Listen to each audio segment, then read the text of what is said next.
வணக்கம். Market mechanism Tamil உங்களை அன்புடன் வரவேற்கிறது. இந்த வீடியோவில் நாம் இன்ஸ்டன்ட் அக்கௌண்ட்ஸ்ன்னு சொல்லிட்டு நிறையா கம்பெனி இப்போ ஒரு மாடல் கொண்டு வந்துட்டுருக்காங்க.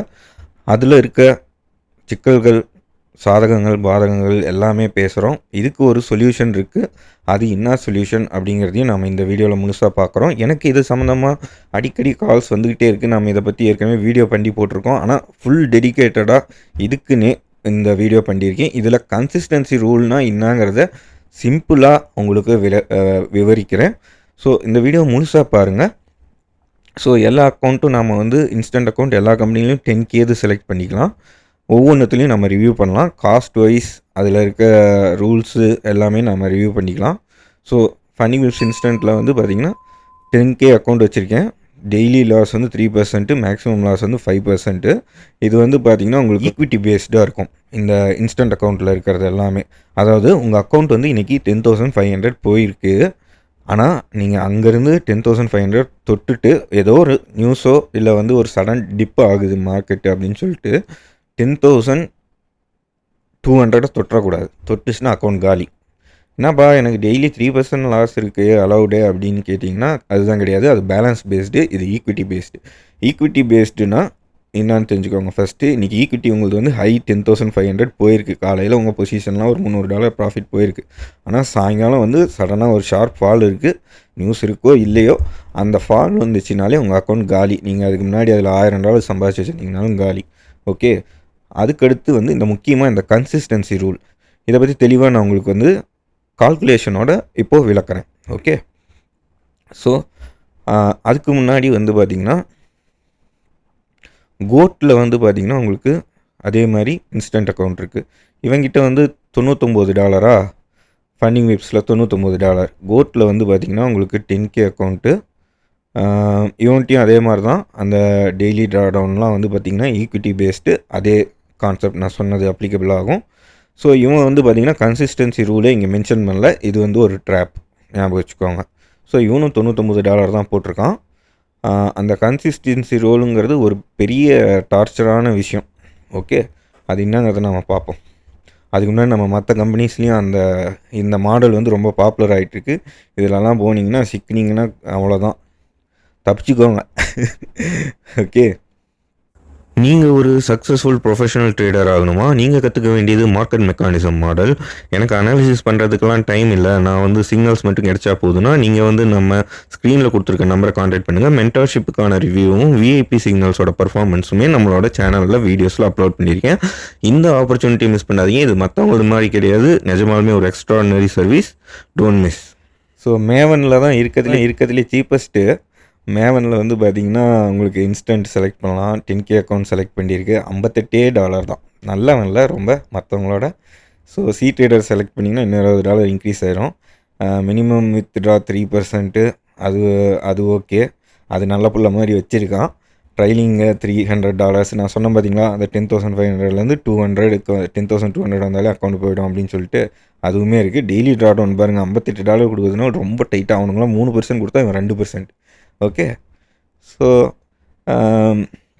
இவன்ட்ட ஒரு விஷயம், நல்ல விஷயம் இருக்குது. என்னன்னா கன்சிஸ்டன்சி ரூல் 20%. ஓகே, ஆனால் ஒன்று வச்சுருக்கான் பாருங்கள், செக்கு. ஓப்பன் ரிஸ்க்கு 1% தான். அப்போ இந்த அக்கௌண்ட்டில் ட்ரேட் பண்ணணும்னு நினைக்கிறியா, நீ பண்ணக்கூடாதுன்னு நினைக்கிறியா? 1% கூட நீ ஒரு பொசிஷன் எடுத்தினாலே, ஒரு லாட் எடுத்தினாலே $10 லாஸ்ட்டில் தான் ஸ்டார்ட் ஆகும். அது கொஞ்சம் ஃப்ளக்சுவேட் ஆனாலே போயிடும். நீ பெரிய சைஸே எடுக்கவே முடியாது. அப்புறம் நீ வேறு ஸ்ப்ரெட் அதிகமாக வச்சுருப்ப. மேவனு நான் ஃபஸ்ட்டு பேமெண்ட் வாங்கின கம்பெனி இது தான். அதில் பார்த்திங்கன்னா இவன் ஸ்ப்ரெட்டே அதிகமாக இருக்கும். ஸோ எடுத்ததுமே $25 அது மாதிரிலாம் லாஸ்ட்டில் போகும். ஒரு ஃபோரெக்ஸ் பேர்லாம் போட்டிங்கன்னா கொஞ்சம் அதெல்லாம் பார்த்திங்கன்னா ஜிபிபி பேர்ஸ்லாம் போட்டிங்கன்னா $35 $40 கூட ஒரு மெகா லாட்டுக்கு போகும். சரிங்களா? ஸோ அடுத்து நம்மளோட குவான்டக்கல்கிட்டையும் இன்ஸ்டன்ட் மாடல் இருக்குது. இன்ஸ்டன்ட் மாடல் அவன் என்ன சொல்லியிருக்கான், instant funding, no evaluation, no hassles, the fastest way to reach funded. இதை மட்டும் பார்த்து தான் நம்ம மக்கள் ஏமாறுறாங்க. Best for experienced traders. இவன் தெளிவாக போட்டிருக்காங்க. ஜென்யூனுங்க. உனக்கு ஹேட்ஸ் ஆஃப்டா, கை தட்டுறேன்டா. ஓகே, ஸோ இவன்ட்ட பார்த்திங்கன்னா உங்களுக்கு ஒரு 10K அக்கௌண்ட் செலக்ட் பண்ணலாம். இன்ஸ்டன்ட் தானே செலக்ட் பண்ணியிருக்கோம். ஆமாம், ஸோ டெய்லி ட்ராடவுன் வந்து 3%, இவனும் ஃபன்னி பிக்ஸ் மாதிரியே தான் ரூல்ஸு, அதே ஈக்விட்டி பேஸ்டு தான். Minimum withdrawal 5%. இதெல்லாம் ஓகே. ஆனால் வந்து பார்த்திங்கன்னா இவன் வந்து பார்த்திங்கன்னா திருடன்லேயே நல்லா திருடங்கிற மாதிரி கன்சிஸ்டன்சி ரூல் 25% வச்சுருக்கான். ஸோ உங்களால் வந்து ஒரு பாசிபிலிட்டி வந்து உங்களுக்கு இன்க்ரீஸ் ஆகும் நீங்கள் வித்ட்ராயலுக்கு ரீச் பண்ணுறதுக்கு. ஓகேங்களா? ஸோ அப்படி நீங்கள் வந்து இந்த மாதிரி இன்ஸ்டன்ட் மாடலில் தான் நான் போகணும் அப்படின்னு நினச்சிங்கன்னா நீங்கள் வந்து குவாண்டக்கல் கிட்ட போகலாம். ஓகே, குவாண்டக்கல் வந்து உங்களுக்கு அதில் பெட்டராக இருக்கும். ஏன்னா அந்த 25%ங்கிறது மேட்டர். ஓகே, ஸோ இவனுங்களாம் வந்து ரொம்ப டைட்டாக வச்சுருக்காங்க. இதனால வந்து உங்களுக்கு வந்து நாட்கள் அதிகமாகவும் நீங்கள் சம்பாதிக்க வேண்டிய அமௌண்ட்டும் அதிகமாகும் இந்த 15%லாம் வச்சுருந்தா. ஓகே, இவனும் 15% தான், இவன் போடல. இவனுங்களாம் மற்றவங்களாம் டிரான்ஸ்பரண்ட்டாக போட்டிருக்கானுங்க. இவன் 25%, இவன் கொஞ்சம் பரவாயில்ல. குவாண்டக்கலை பற்றி நீங்கள் தெரிஞ்சுக்கணுன்னா நான் இதுக்கு முன்னாடி குவாண்டக்கலுக்கு வந்து பார்த்திங்கன்னா ஒரு பெரிய ரிவ்யூ போட்டிருக்கேன். அந்த வீடியோவில் போய் பாருங்கள், ஃபுல் டீட்டெயில்ஸ் இருக்குது. அதில் பார்த்து தெரிஞ்சிக்க வேண்டிய விஷயம் ஏகப்பட்டது இருக்குது. ஸோ அந்த வீடியோவையும் போய் முழுசாக பாருங்கள். ஸோ இதுலேருந்துலாம் நாம் தப்பிக்கணுன்னா உண்மையான இன்ஸ்டன்ட் ஃபண்டிங் மாடலுக்குள்ளே நாம் போகணும். அதுக்கு என்ன பண்ணணும்? அங்கே தான் இருக்கார் நம்ம தலைவர். எப்பயுமே நாம் ரெக்கமெண்ட் பண்ணுற கடைசியாக தான் வராரு அவர் அப்படிங்கிற மாதிரி instantfunding.io இவங்களோட இன்ஸ்டன்ட் ஃபண்டிங் மாடல் மட்டும் போங்க. மற்ற கம்பெனி இன்ஸ்டன்ட் ஃபண்டிங்கெல்லாம் போகவே போகாதீங்க. இவங்ககிட்ட எப்பயுமே ஆஃபர் கோட் ரன் ஆகிட்ருக்கோம்.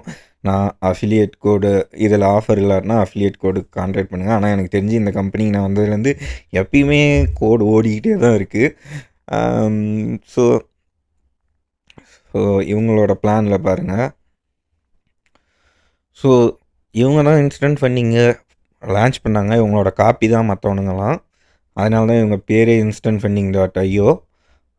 இதில் இருக்கிற சாதகம் அதே $99 நீங்கள் இங்கே கொண்டாந்து போட்டிங்கன்னா உங்களால் என்ன அக்கௌண்ட் வாங்க முடியும் அப்படின்னு பார்த்தீங்கன்னா இந்த $2500 அக்கௌண்ட் வாங்க முடியும். ஓகே, இதில் வந்து பார்த்திங்கன்னா உங்களுக்கு அந்த மாதிரி ரூல்ஸே கிடையாது, ப்ராஃபிட் டார்கெட் கிடையாது. ஆனால் ஃபஸ்ட்டு நீங்கள் 5% பண்ணால் தான் உங்களோட கேஒய்சி வெரிஃபிகேஷன் ஆகும். அதுக்கப்புறம் நீங்கள் $25 பண்ணால் கூட வாரம் பே அவுட் எடுத்துக்கலாம். இது உங்கள் ஃபண்டு மாதிரியே எக்ஸாக்டாக பார்த்தா நீங்கள் ஒரு புரோக்கர்கிட்ட ட்ரேட் பண்ணுற மாதிரியே தான் இது. ஓகேவா? டெய்லி ட்ராடவுன்னு ஒன்று கிடையவே கிடையாது. இதுதான் true instant funding model. Okay, maximum drawdown 10%. ஒட்டுமொத்த அக்கௌண்ட்டுக்கும் ஒரே ஒரு ஸ்டாப் லாஸ் தான். இப்படி டைரெக்டாக வச்சுருக்காங்க, இப்படி இருக்கணும். Okay, profit split 80%. உங்களுக்கு ஆட் ஆன் போட்டிங்கன்னா 90%. இப்போ ஒரு கோடு ஓடிட்டுருக்கு. அந்த டிஸ்கவுண்ட் கோடு அப்ளை பண்ணிங்கன்னா உங்களுக்கு வந்து பார்த்திங்கன்னா 90% ப்ராஃபிட் ஸ்ப்ளிட்டுமே வந்துடும். அவ்வளோ சூப்பர் கம்பெனி இது. ஹோல்டிங் ஓவர் நைட்டு இங்கே பார்த்தீங்கன்னா லிவரேஜும் அதிகம் இந்த அக்கௌண்ட்டுக்கு. நாம் முன்ன பார்த்த கம்பெனிஸ் எல்லாமே அந்த டுபாக்கூர் இன்ஸ்டன்ட் ஃபண்டிங் மாடல்ஸ் எல்லாமே வந்து பார்த்திங்கன்னா உங்களுக்கு வந்து பார்த்திங்கன்னா லிவரேஜ் கம்மி. அது எல்லாமே இப்போது நான் சொன்ன மாதிரி லிவரேஜ் வந்து பார்த்திங்கன்னா அவங்க கம்மியாக தான் கொடுப்பாங்க மற்ற கம்பெனி இன்ஸ்டன்ட் ஃபண்டிங்கோட கம்பேர் பண்ணக்குள்ளே அப்படின்னு சொன்னேன் இல்லையா? அந்த கேட்ச் வந்து இது தான். இங்கே பாருங்க, ஃபண்டிங் விப்ஸில் வந்து 1:50 தான் கொடுக்குறான். உங்களுக்கு வந்து குவாண்டக்கலில் வந்து 1:30 தான் கொடுக்குறான். அந்த இன்ஸ்டன்ட் ஃபண்டிங் மாடல் வித் கன்சிஸ்டன்சியோடு இருக்கிறதுக்கு அவ்வளோதான். பட் ஆனால் instantfunding.io கொடுக்கறதுல வந்து பார்த்திங்கன்னா உங்களுக்கு கன்சிஸ்டன்சி ரூலே கிடையாது. லிவரேஜ் 1:100, மற்றதுமே அதிகம். ஸோ நீங்கள் அங்கே வந்து பெரிய அக்கௌண்ட் வாங்கினீங்கனாலும், நீங்கள் $5000 அக்கௌண்ட் வாங்கினீங்கனாலும் இங்கே இருக்கிற $2500 அக்கௌண்ட் மாதிரி தான் வேலை செய்யும். ஓகேங்களா? ஸோ அதனால தான் நீங்கள் லிவரேஜும் பார்க்கணும் எங்கே போனாலும். அவன் பேருக்கு வச்சுருப்பான் அக்கௌண்ட் சைஸ் இவ்வளோ பெருசு அப்படின்னு சொல்லிட்டு லிவரேஜே கொடுக்காம கூட வச்சுருப்பான். பட் ஆனால் பெரிய அக்கௌண்ட்டுங்கிறதுனால உங்களோட daily drawdown and maximum drawdown அதிகமாக கூட இருக்கும். அதெல்லாம் பார்த்து நீங்கள் ஏமாந்துடக்கூடாது. எப்பயுமே அதெல்லாம் செக் பண்ணணும். நீங்கள் நீங்கள் வீக்கெண்டும் நீங்கள் ட்ரேட் பண்ணலாம் இது ஆன் பண்ணிங்கன்னா. ஆனால் இது ஆன் பண்ணிங்கன்னா உங்களோட லிவரேஜ் வந்து 1:30 மாறிடும். அதனால் பண்ணாதீங்க, வீக்கெண்டு விட்டுருங்க. ஏன்னா கிரிப்டோ மட்டும் தான் பண்ண முடியும். அது மோஸ்ட்லி வந்து ரேஞ்ச் பவுண்டாக தான் இருக்கும். இவங்ககிட்ட நீங்கள் கவனிக்க வேண்டிய ஒரு முக்கியமான ரூல் என்னான்னு பார்த்தீங்கன்னா, இவங்ககிட்ட ரூல்ஸ் எல்லாம் எதுவும் பெருசாக கிடையாதுங்க. நீங்கள் இந்த பேஜில் போய் பார்த்துக்கலாம். ஓகே, நீங்கள் கரெக்டாக ட்ரேட் பண்ணிங்கன்னா கரெக்டாக பேமெண்ட்லாம் வந்துடும். பெரிய ரூல்ஸ் ஒன்றுமே கிடையாது. ஒன்று மட்டும் ஆனால் நான் சொல்லிக்க விரும்புகிறேன். இந்த மேக்ஸிமம் லாட் சைஸ் இதில் வந்து தப்பு பண்ணிடக்கூடாது.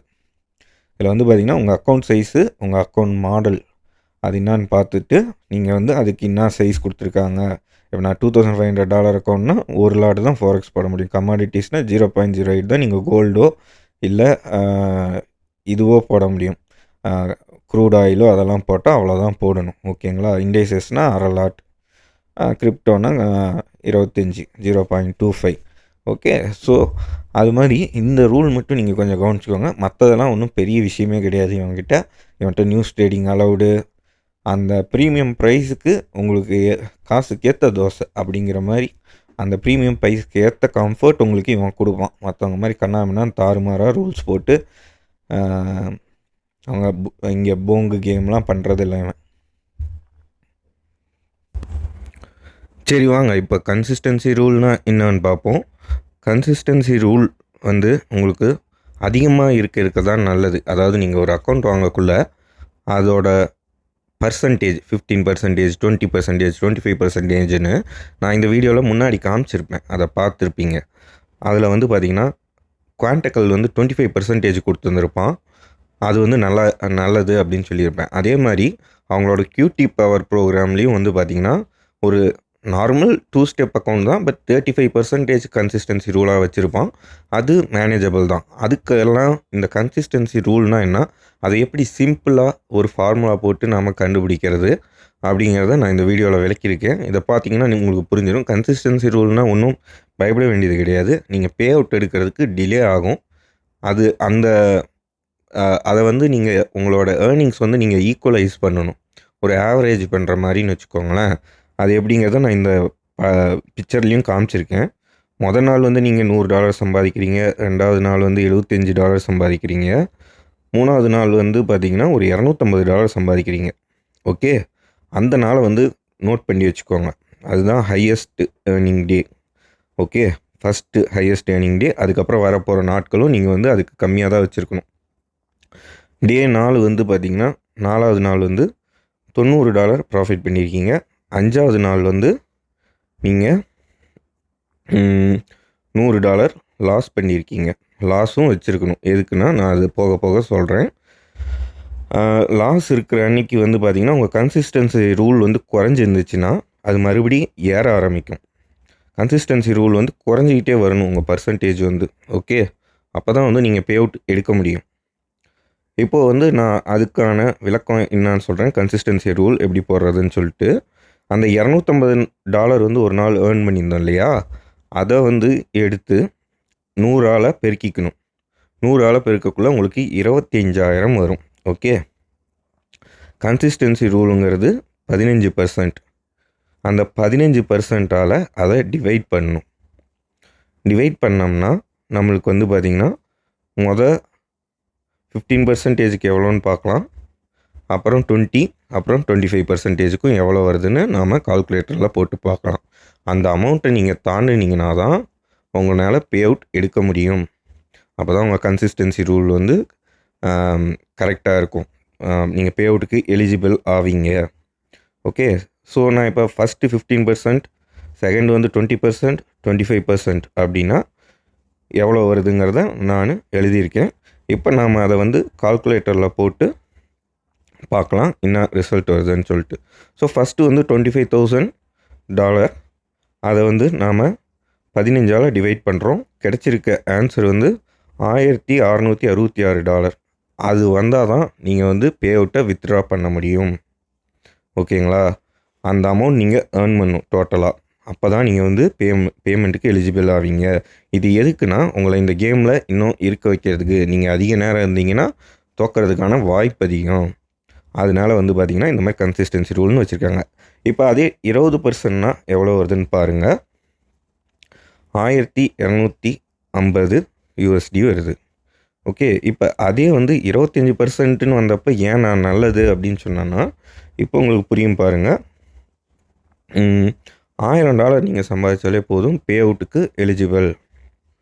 ஓகே, ஸோ இதுதான் வந்து பார்த்திங்கன்னா கன்சிஸ்டன்சி ரூலோட ஃபார்முலா.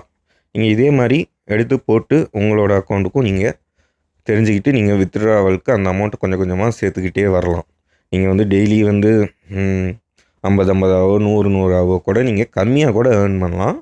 ஆனால் கன்சிஸ்டண்ட்டாக ஏர்ன் பண்ணிட்டே வந்துட்டிங்கன்னா நீங்கள் வந்து அந்த அமௌண்ட்டு எவ்வளோ நாள் எடுக்குதோ அந்த அந்த டைம் வந்ததுக்கப்புறம் தான் எடுக்க முடியும். நீங்கள் டக்குன்னு அடுத்த 2-3 நாளே 200 பண்ணிட்டு வந்தீங்கன்னா அதுவுமே கொஞ்சம் சிக்கலாக இருக்கும். சரிங்களா? அதே மாதிரி நீங்கள் லாஸ் பண்ணிங்கன்னா அடுத்தது உடனே டக்குன்னு அது 50% நோக்கி ஏற ஆரம்பிக்கும், இல்லை அதுக்கும் மேலே கூட போகும். ஸோ நீங்கள் வந்து கன்சிஸ்டண்ட்டாக ப்ராஃபிட் கண்டினியூஸாக பண்ணிகிட்டே இருக்கக்குள்ள தான் பே அவுட்டுக்கு எலிஜிபிள் ஆவீங்க. இதுதான் அதில் இருக்க முக்கியமான ட்ராப். அப்புறம் இன்னொரு முக்கியமான விஷயம், நீங்கள் வந்து அந்த 250ன்னு ஃபஸ்ட்டு வச்சுருந்தோம் பார்த்தீங்களா, ஹையஸ்ட் ஏர்னிங் டே, அது வந்து 350ஆவோ இல்லை ஒரு 500ஆவோலாம் ஆயிடுச்சுன்னா உங்களோட டார்கெட் அமௌண்ட் வந்து ரொம்ப அதிகமாகிடும். அதுவுமே நீங்கள் இதே ஃபார்முலாவில் போட்டு பார்த்துக்கலாம். ஸோ அதிகமாக ஒரு நாள் ப்ராஃபிட் வந்துச்சுன்னா அது பெரிய ப்ராப்ளம் உண்டாக்கும். இது வந்து ஃபிக்ஸடாக ஒரு $100 அது மாதிரி அவங்களுக்குன்னு ஒரு ரேஞ்ச் வச்சுருப்பாங்க. அதுக்கு மட்டும் ட்ரேட் பண்ணுறவங்களுக்கு தான் கரெக்ட். அந்த மாதிரி ஃபிக்ஸடாக ஒரு அமௌண்ட்டுக்கு ட்ரேட் பண்ணுறவங்களுக்கு தான் இந்த மாதிரி இன்ஸ்டன்ட் ஃபண்டிங் மாடல்ஸ் இருக்குது. ஸோ இது ஒரு ட்ராப். இந்த மாதிரி மாடல்ஸை அவாய்ட் பண்ணிக்கோங்க. Thanks for the love and support guys. Channel share பண்ணுங்கள், like, share and comment. Thanks for வாட்சிங் டில் த எண்ட்.